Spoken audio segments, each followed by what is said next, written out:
Hi, Bonsai Iligan here, and I'm showing you this Crape Myrtle. This is the second of its video, and if you remember, this is the material which I have a very hard problem making into a bonsai, precisely because it is very apically dominant. So it seems that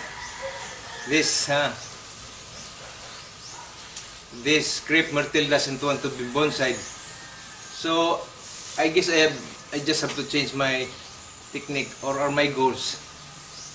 So for now, this tree is in a very large pot, quite very large for its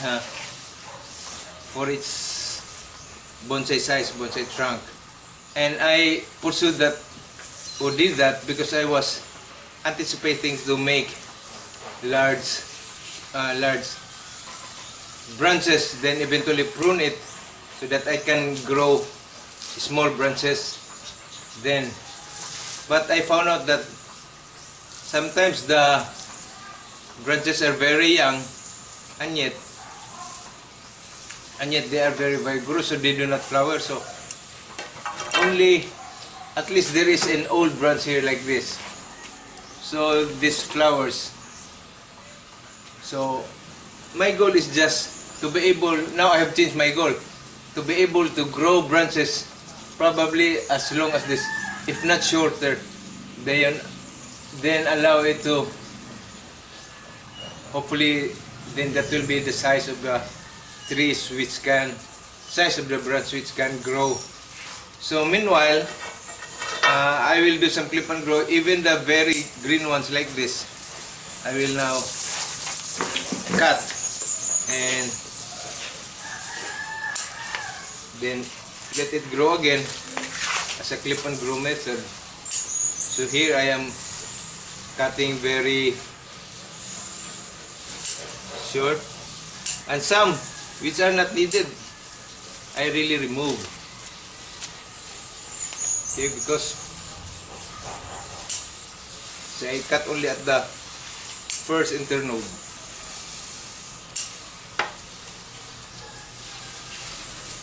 So remember, if I actually wired these branches and the wire marks are still there, but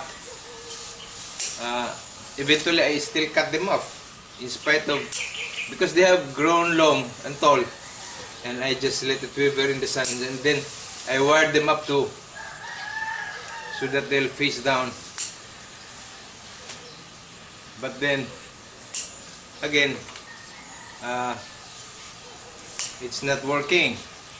So instead of creating pods like ordinary trees, like ordinary bonsai trees like Premna or Ficus, I will just aim for still like this, quite chaotic, but shorter branches, shorter branches to mature so they can flower. So one requirement for that, I think, is to reduce this, reduce the size of the pot so that the roots will somehow fill the pot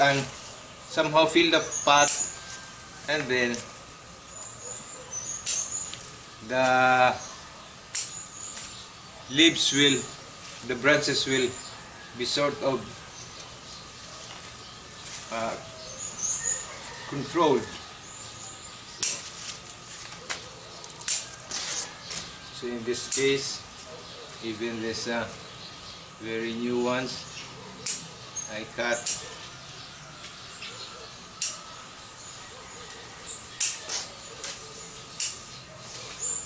Okay. So there's a need to repot this tree into a smaller size pot. So with that, I hope I can create shorter branches, shorter and smaller branches, not anymore aiming for a large. Anyway, I have already grown this branch large already, so I do not need to increase the girth of these branches. Rather, I would like to have some new growth here. So this one at the top will have to be very drastically cut.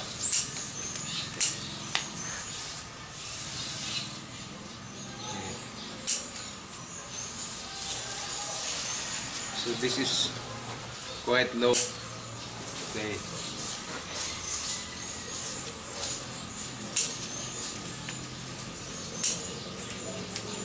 So I leave the branch which is flowering.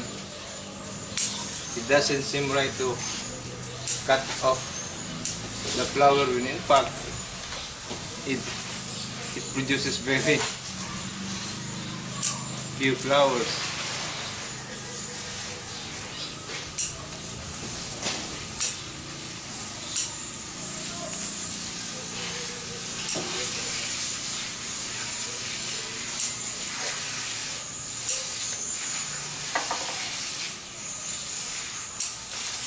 Okay, so this is what's left of the tree.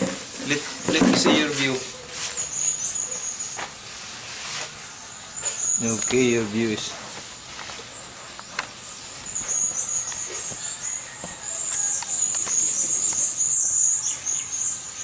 so this is what is left. What I need to do now is to transfer this in a smaller pot so that this tree will easily fill up the pot and will not need to grow a lot, rather it will fill up the pot and ramify its roots, and then we need to, by the time we also need to repot the tree and trim some roots. So actually the concept there is the more you have, or the lesser roots you have, I mean smaller roots, the smaller the branches also will grow, and the more trimming you do on the roots, the more finer working branches will be created. So smaller branches and finer ones, I anticipate that it will grow smaller branches as well. Okay, this is what's left. So the next question is, where is the front? Now, then I have many potential. It could be here, so like that. It could be there. Actually, on all corners. This one also, because of this dead and a width of the nibari, is also a potential. But then I think the best front is this. So that means when I will cut this one up, I will make the triangular. This will be the width of the new pot. This will be the length, and this will be the width. So if this is my front, I have to make this clear. See? So that means this branch which can go there, probably I do not need. I need to clear it. It should be growing to this side and clear this trunk here. Okay, this branch is good. It's going that way. But this branch, which is very vigorous, can actually go that way. Although it's high up in the trunk, I think I do not need that. So I will remove this.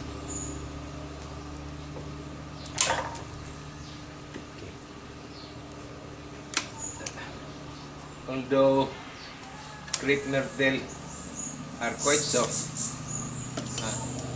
it's because I lack strength. I'm still working out my chemo. So basically this is the tree. That is the branch that will be, I hope to make this much like that, and this top here. So maybe I would like to have these branches as tall as this, and this here, probably here. Then I hope it will flower. So by the concept that I will be trimming more of the roots, I will be making more and more smaller branches.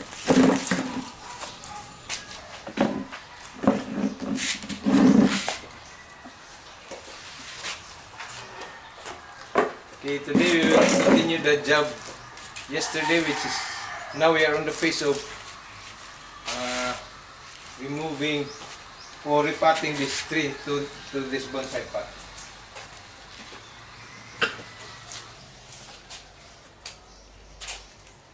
Again, the principle is to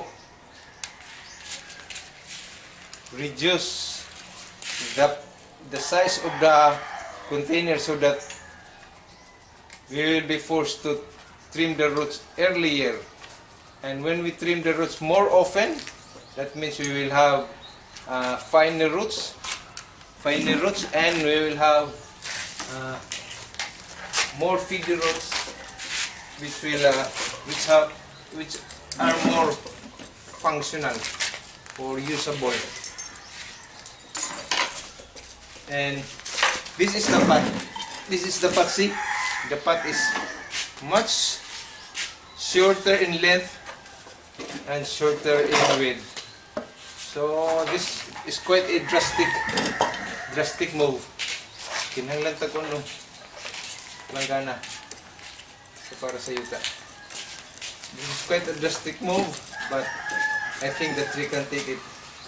So we will first scrape off this tree because we will be reusing the soil. Although I have often advised not reusing the soil because fertilizer residues may still be there and it can burn your new roots, especially when they are newly trimmed or newly cut. But this has not been fertilized for quite some time, so if ever there are still fertilizer here, the residues may already be very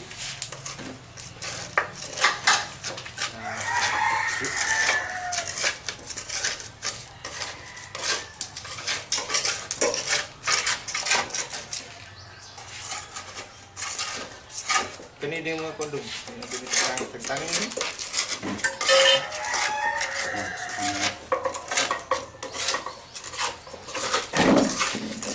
Let's see how is that in the view.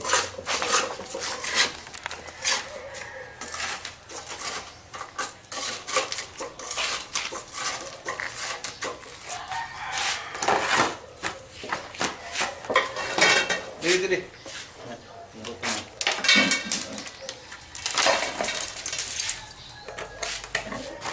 So we are removing the anchor wires. If you see, these are the anchor wires.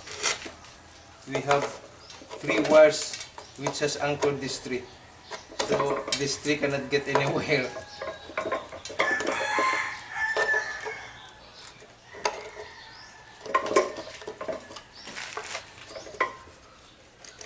Maybe it's still tied up there.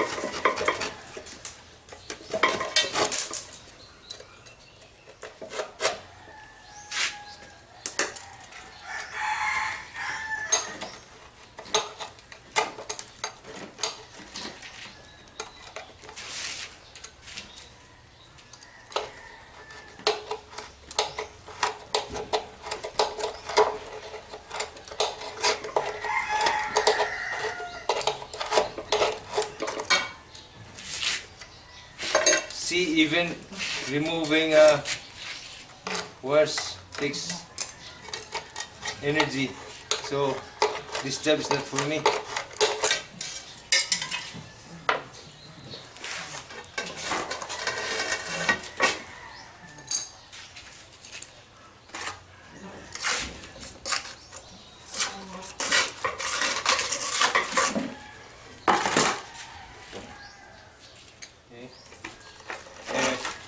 Ako ang pot.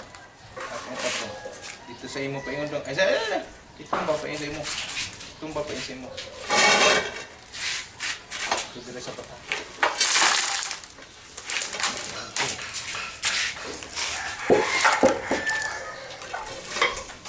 So you will see that even if the pot was a bit oversized, the roots is also has been circling around it. So it would be, indeed be a very tragic or very drastic for this tree to have a suddenly reduced root ball, reduced root system.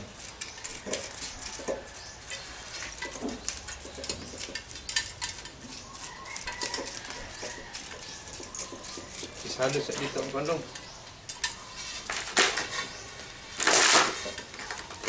There are large roots indeed.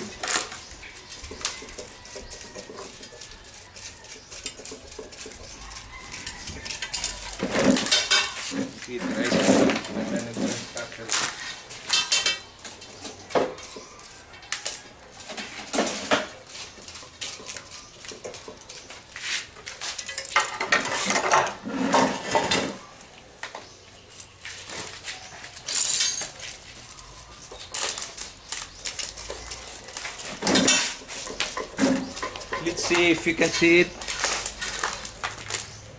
I think we need to. Okay.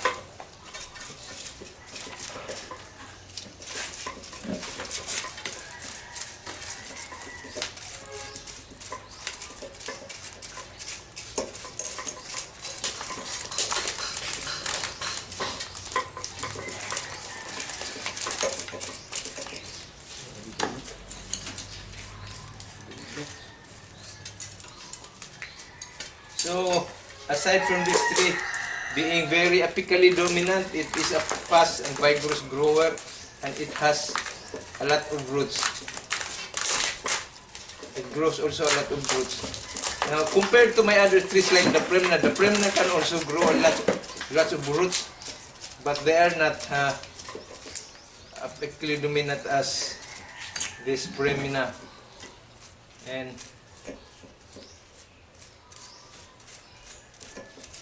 for Pemphisis, they have very small roots compared to their trunks. So, or relatively, comparing it with other trees. Normally, I compare it with the Premna because that is the most, that's the most material that I have. The plenty of material that I have. And also, I like Premna. I like the Premna because it's vigorous and fills up the pot easily, so preventing root rot. So, especially during the early part of bonsai development, which is the early part, assuming it's a collected tree. Assuming it's a collected tree, then you need to fill in the pot with the roots. Your goal there is rooting. You want to have plenty of roots. Itong iabusa ni sa kuandong.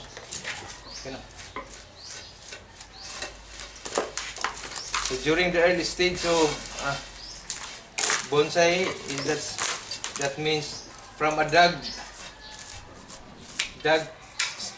tree and now a stump, your goal is to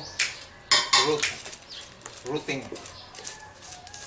You want to have roots, so you let it grow wild. So in this case, it is the goal of thickening the trunks and enlarging the trunk and thickening the branches is already accomplished.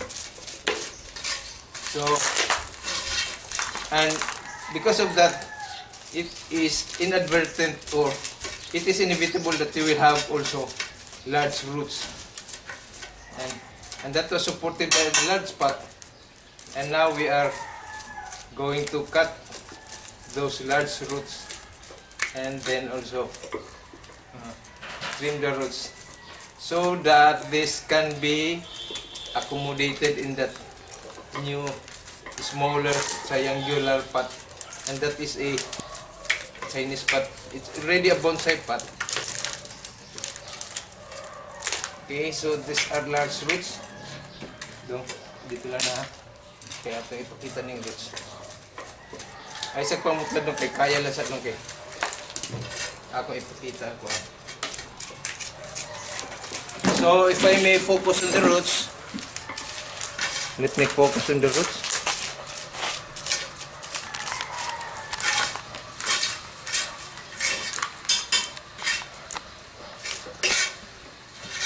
You will see how large those roots are. See? Tuyok daw dong, hinahinay lang dong. Samtang kakay-kay ka. See, there are so many large roots. We need to remove all of that. So that is sort of a drastic move for this tree, and there's a chance that this tree will have a root shock. But again, we try to prevent that by treating this as a cutting. That means we have to put this under shade for about a month or so. Okay.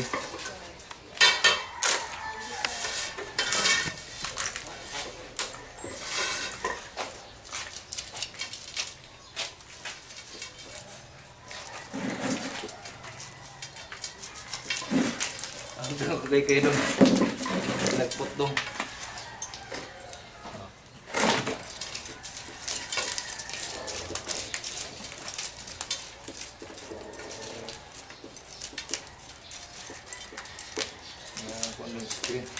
So there's the screen. We need to remove that screen.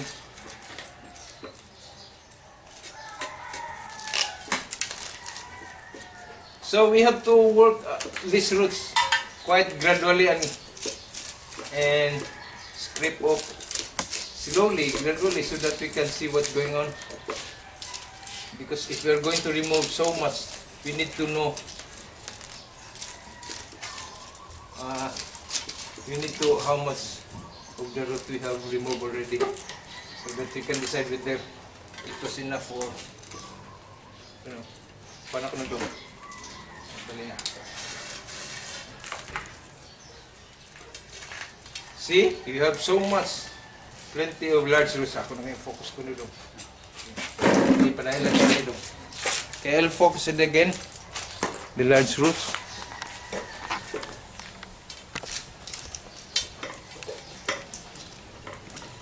See how much large roots there is. So much.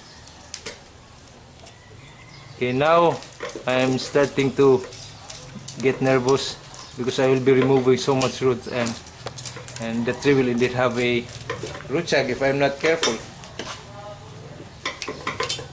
So the critical work is after removing. The critical thing is that we put this under shade.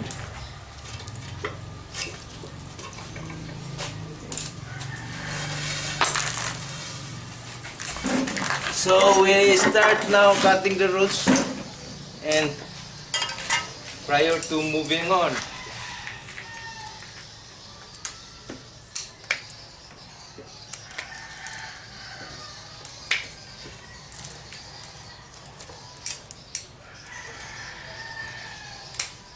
focus na yung game mo dagko na din.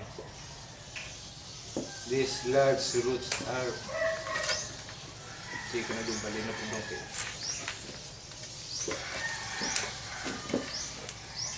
Kuha na nito. Kuha na nito. Kini. Kita na ito eh. Ano, mana.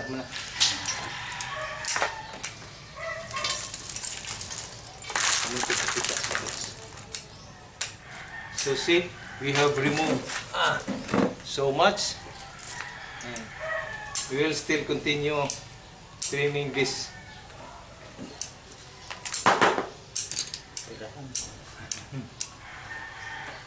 So we have removed about almost 50% of its roots. Okay.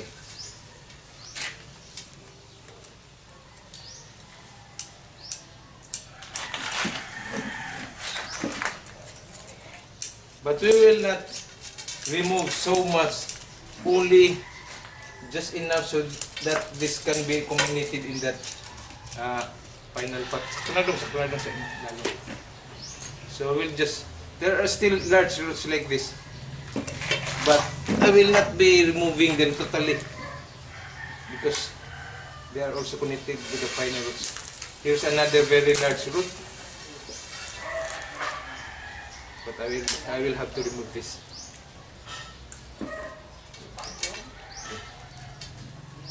Only up to there. Then the next thing to do is to try to fit this in the pot. We will not really trim this to bulb. We'll try to accommodate this in the pot. If it can be already accommodated, then that's the final set. That's it.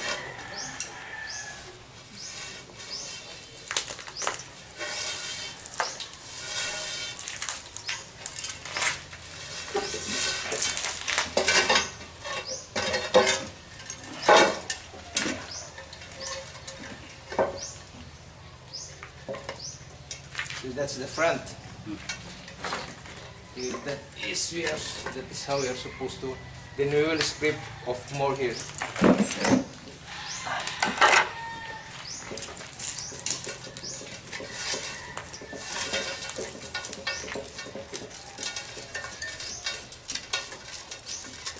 Then we still have to do the same on the other side. And there are large roots that will have to go.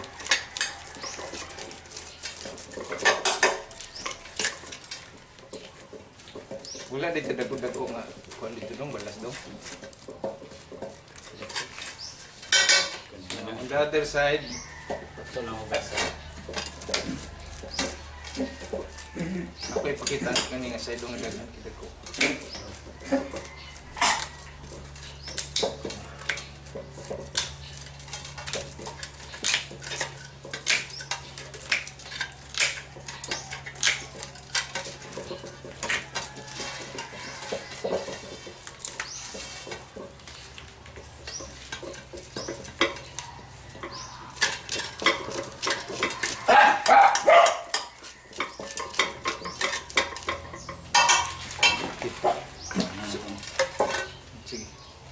So in bonsai, buting ito balas daw.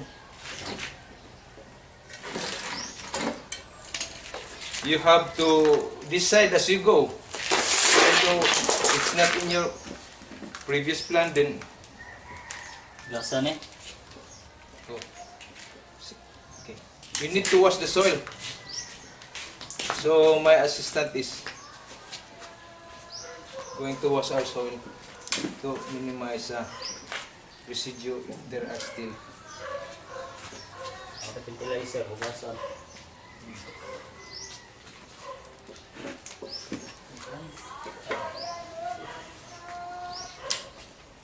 See, very large roots this one.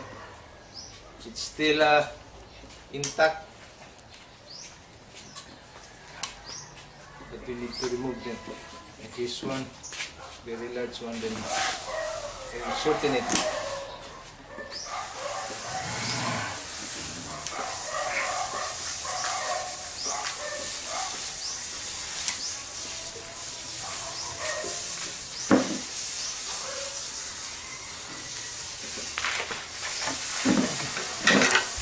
So we will continue with the camera first. So there's my assistant washing the soil because we will reuse that.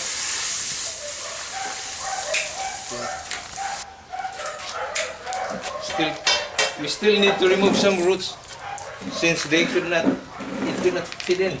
We're almost about to finish. Okay, that's one. So first we move it up. Move it up. Then we will put the wash soil here. We will put the wash soil here.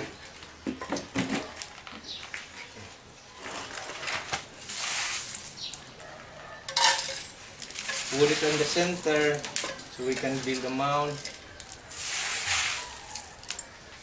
Yeah, okay, that's enough. Then we try to wiggle it in so that there will not be no air pockets.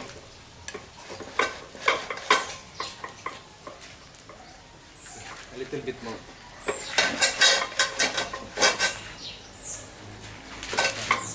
Let me see the orientation.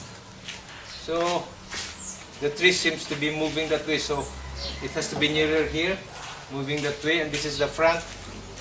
The tree is leaning here, so that's okay.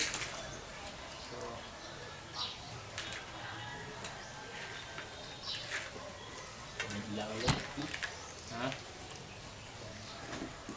Sige, tanaw daw. Okay. We have already fitted the tree and we are now tying the anchor wires. So we'll try to hide it as much as possible, but we try to hide it as much as possible because this is already a bonsai pattern. This one is almost ready to become a bonsai. Then once this become a bonsai, say in a year or two, then this will be grown for so that it will be ready for show. So we'll have to, and probably within that time we will not still be able to.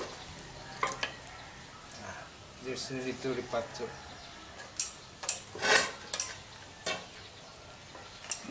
So we will put in more soil then at the sides, fill in at the sides.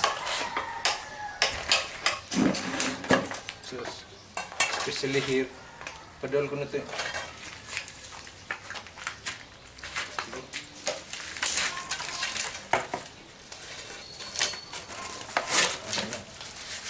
Sagil sa kondo. Turntable basig mo.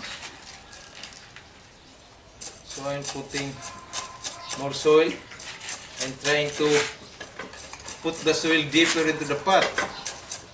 So we press this. Okay, then gradually add. Then press. Then add.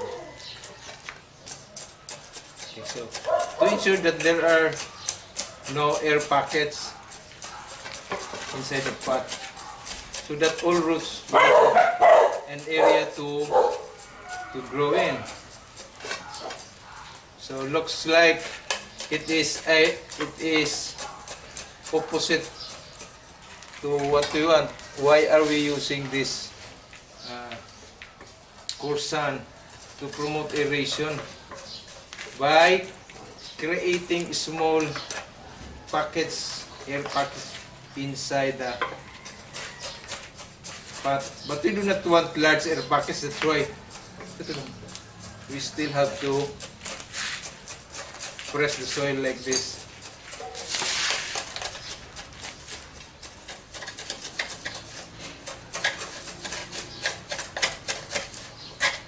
Especially on the parts where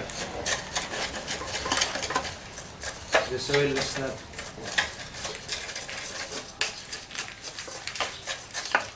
there, so we need to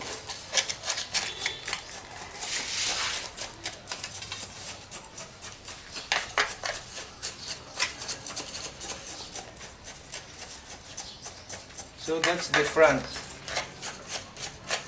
or the front is this one is the back.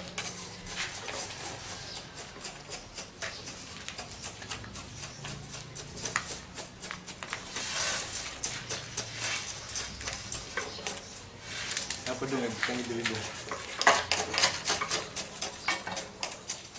Tengah berlubuk. Ayoy! My assistant is suggesting we put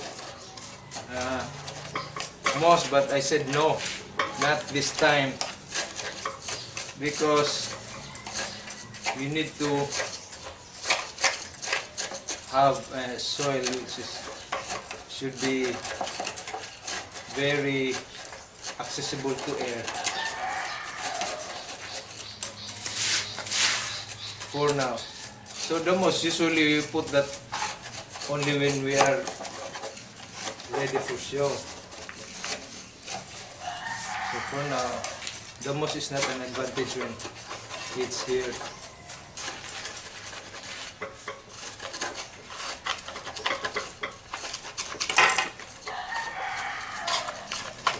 So back again on where is the front. This is the front. Because the tree is leaning towards the viewer, and also the dead part can be seen, and this is a wide part of the bari, and this is the back. Also in the pot there is a front, so the front is where the characters are. So these are the characters, but we do not understand that, cannot read that, and this is a figure. So we are watering it to help the soil get more packed inside that pot, to maximize soil inside the pot. And we're going to take pictures.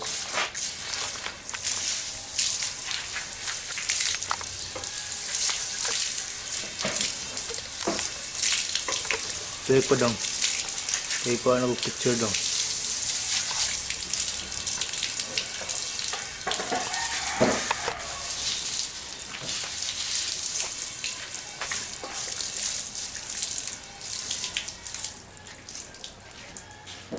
Okay.